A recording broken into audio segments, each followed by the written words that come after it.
Good afternoon students. आज हम जीरेंड के कुछ टॉपिक रहते थे वो करेंगे। अगला पॉइंट है जीरेंड कहाँ कहाँ यूज होता है। जीरेंड is used after adjective plus preposition. Adjective दिया हो सेंटेंस में और प्रेपोजिशन दिए हो, उसके बाद जीरेंड का यूज हमेशा होगा। एडजेक्टिव कैसे? एडजेक्टिव प्लस प्रेपोजिशन कौन कौन से? Addicted to, bent on, confident of, hopeful of, कुछ और है मैं और भी लिख देती हूँ। डिजायरियस of, disqualified,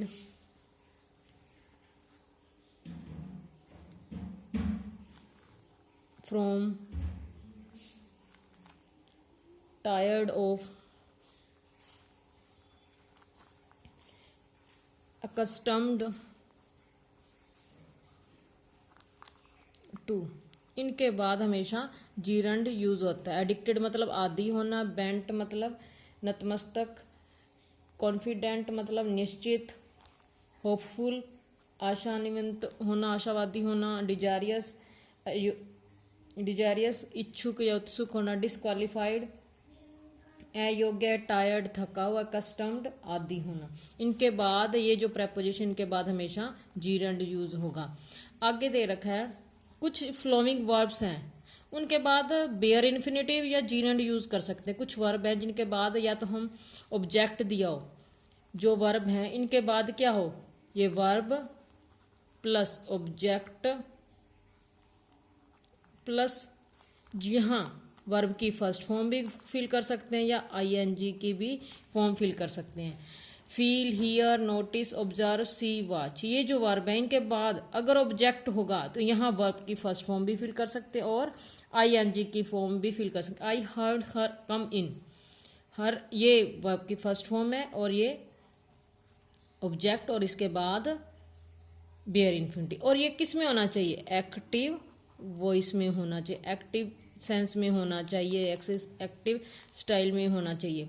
gerund I heard her coming, coming भी ठीक और कम भी ठीक है, दोनों ही ठीक माने जाएंगे। आगे है टू इन्फिनेटिव और gerund can be used with the flowing verbs. कुछ और एडवर्ब्स हैं जिनके बाद हम जीरंड भी यूज कर सकते हैं और टू प्लस फर्स्ट फॉर्म भी।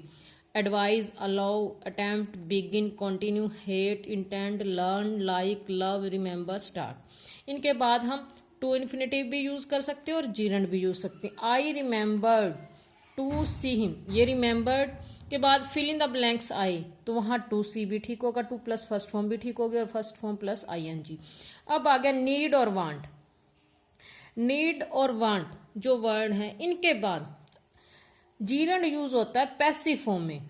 नीड और वांट दिया हुआ है वर्ब और इसके बाद फिल इन द ब्लैंक्स है तो पैसिव फॉर्म में जीरंड यूज होगा। My hair wants cutting, want आ गया। यूर ड्रेस नीड्स रिपेयरिंग, ये नीड वैसे मोडाल्स भी होता है पर जब ये मोडाल्स के रूप में यूज होगा तब ये किस में, या तो नेगेटिव या इंटेरोगेटिव में यूज होगा। नहीं, अगर वो सिंपल फॉर्म में है तो वो क्या होगी, मेन वर्ब होगी। आगे with a view to, with a view to, यदि ये वर्ड दे रखा है, ये फ्रेज दे रखी, उसके बाद क्या आएगा, जीरंड आएगा। एग्जाम्पल देख लेते हैं। The students come to me with a view to getting some knowledge, कि जो स्टूडेंट्स हैं मेरे पास कुछ ज्ञान लेने के उद्देश्य से आते हैं। आगे है exercise. Rewrite the flowing sentences using the gerund, कि कुछ सेंटेंसेस दे रखे हैं उनमें टू इन्फिनेटिव यूज हुआ है, उसकी जगह हमने क्या यूज करना, वर्ब की फर्स्ट फॉर्म प्लस आईएनजी। एक मैंने करके दिखाया हुआ है। To see is to believe, answer क्या है, सीइंग इज बिलीविंग। तो इसी तरह आपने इन सब का करना। To walk is a healthy exercise, to give is better than to receive, to help the needy is our great duty, to scold her lover over trifles is her health, to smoke is injurious to health, to stand first in the class is his aim, to show mercy is a divine attribute, to kill birds is a cruel sport, no one likes to pay taxi. इन सब में आपने to infinitive की जगह gerund का use करना है। बच्चों ये आपने नोटबुक पे भी राइट करना है और एक्सरसाइज भी आपने पूरे ईमानदारी के साथ आपने ये काम करना है। कल जो मैंने एक्सरसाइज दी थी, फिल द जीरंड और infinitive. He is fond of dancing, she was made, give up smoking, I saw her sitting, I prefer playing to read, Mr. Gupta made her doing in again, would you mind lending, we must avoid drinking, lending, doing, playing, read, sitting, give up smoking, dancing। ये हमारे कल के answer थे। ये आप match कर लें अपने और नोटबुक पे आप अच्छे से इनको लिख लें।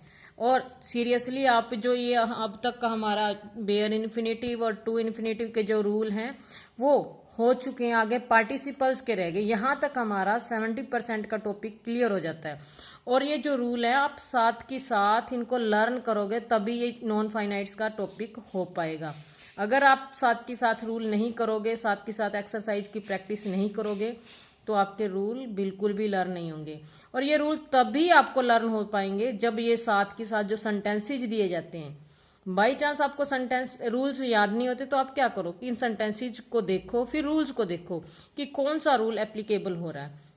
अभी तो मैंने आपको जीरंड का दिया था और टू इन्फिनेटिव का दिया था। अब इसमें भी कई हैं ऐसे जिसमें हम टू इन्फिनेटिव भी कर सकते हैं और इन्फिनेटिव भी कर सकते हैं। जैसे डूइंग है, डूइंग की जगह हम डू भी फिल कर सकते हैं। सिटिंग की जगह हम सिट भी फिल कर सकते हैं। और माइंड के बाद हमेशा आईएनजी की फॉर्म ही यूज होती है और अवॉइड के बाद भी हमेशा ड्रिंकिंग ही यूज होगी। क्लियर? आई होप कि आप सबको ये क्लियर हुआ होगा, अच्छे से पढ़ रहे होगे ध्यान से। सीरियसली स्कूल नहीं लग रहे तो आप ध्यान से इन्हें पढ़ें। घर बैठे जो टीचर आपको वर्क दे रहा है उन्हें बार बार रिवाइज करें ताकि आपकी स्टडी का लॉस ना हो और लॉकडाउन के दौरान आप घर से बाहर ना निकलें और घर बैठे ही आप स्टडी को रिवाइज करें। जो टॉपिक आपको मिलता है उन्हें अच्छे से करें।